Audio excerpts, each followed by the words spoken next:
Hello, today I'm going to talk to you about my favorite novel, Two Solitudes by Hugh MacLennan. I own 3 copies of this novel in different editions. Two Solitudes was first published in 1945 and it was MacLennan's second novel. Hugh MacLennan was born in March 1907 and he died in November of 1990. He was an English professor at McGill University in Montreal, and over the span of his career he won 5 Governor-General Literary Awards. Two Solitudes is arguably his most famous and perhaps his best novel. Set between 1917 and 1939, it chronicles the lives of the Tallard family and explores French-English relations in Canada. The oldest son in the Tallard family, Maurice, embraces his French-Canadian roots, religion, and the traditional rural way of life. The father of the family, Anthony's, tries to bridge the gap between English and French. His second wife is English, and he believes that by entering the business world and bringing a factory to his rural town of St. Mark, he can improve the lives of the people there. At this time in Quebec, there was a large income and class gap between French and English Canadians. English speakers owned most of the means of production, despite there being a larger French population than an English one. At one point, one of the characters, I think it might have been Maurice, makes a remark about French Canadians being a cheap source of labor to exploit.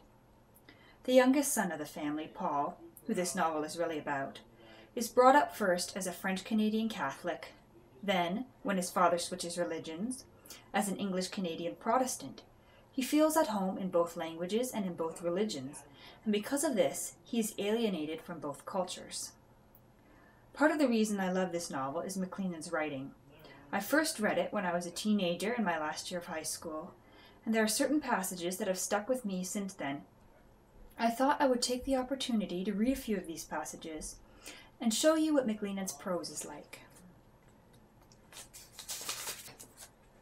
How could French Canadians, the only real Canadians, feel loyalty to a people who had conquered and humiliated them and were Protestant anyway? France herself was no better. She had deserted her Canadians a century and a half ago and had left them in the snow and ice along the St. Lawrence, surrounded by their enemies, had later murdered her anointed king, and then turned atheist. And it's that line about being deserted in the ice and snow along the St. Lawrence that always sticks with me. Then, of course, the opening of the novel is really fantastic. I'm going to read about the first page and a half. Northwest of Montreal, through a valley always in sight of the low mountains of the Laurentian Shield, the Ottawa River flows out of Protestant Ontario into Catholic Quebec. It comes down broad and ale-coloured and joins the St. Lawrence. The two streams embrace the pen of Montreal Island. The Ottawa merges and loses itself, and the main stream moves northeastward, 1,000 miles to the sea. Nowhere has nature wasted herself as she has here. There is enough water in the St. Lawrence alone to irrigate half of Europe, but the river pours right out of the continent into the sea.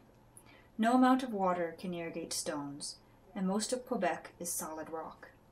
It is as though millions of years back in geologic time a sword had been plunged through the rock from the Atlantic to the Great Lakes, and savagely wrenched out again, and the pure water of the continental reservoir, unmuddied and almost useless to farmers, drains untouchably away. In summer, the clouds pack over it in soft, cumulus Pacific towers, endlessly forming and dissolving to make a welter of movement about the sun. In winter, when there is no storm, the sky is generally empty, blue and glittering over the ice and snow, and the sun stares out of it like a cyclops' eye. All the narrow plain between the St. Lawrence and the hills is worked hard. From the Ontario border down to the beginning of the estuary, the farmland runs in 2 delicate bands along the shores, with roads like a pair of village main streets 1,000 miles long, each parallel to the river. All the good land was broken long ago, occupied and divided among seigneurs and their sons, and then among tenants and their sons. Bleak wooden fences separate each strip of farm from its neighbor, running straight as rulers, set at right angles to the river to form long, narrow rectangles pointing inland. The ploughed land looks like the course of a gigantic and empty steeplechase, where all the motion has been frozen.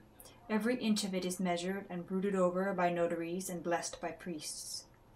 You can look north across the plain from the river, see the farms beyond their fences tilting towards the forest, beyond them the line of trees crawling shaggily up the slope of the hills. The forest crosses the watershed into an evergreen bush that spreads far to the north, lake-dotted and mostly unknown until it reaches the tundra. The tundra goes to the lower straits of the Arctic Ocean. Nothing lives on it but a few prospectors and hard rock miners, and mounted policemen, and animals, and the flies that brood over the barrens in the summer like haze. Winters make it a universe of snow with a terrible wind keening over it, and beyond its horizons, the northern lights flare into walls of shifting electric colors that crack and roar like the gods of a dead planet talking to each other out of the dark. But down in the angle at Montreal, on the island about which the two rivers join, there is little of this sense of new and endless space. Two old races and religions meet there, and live their separate legends side by side. If this sprawling half-continent has a heart, here it is. Its pulse throbs out along the rivers and railroads, slow, reluctant, and rarely simple, a double beat, a self-moved reciprocation. Literary critics have said that through his writing, Hugh MacLennan explains Canada to Canadians. This is definitely true. When I read MacLennan's novels, when I read Two Solitudes, I saw the Canada that I know and the Canada that I don't know. I'm hoping someone else will pick up Two Solitudes and enjoy it as much as I have, because it truly is one of Canada's best novels.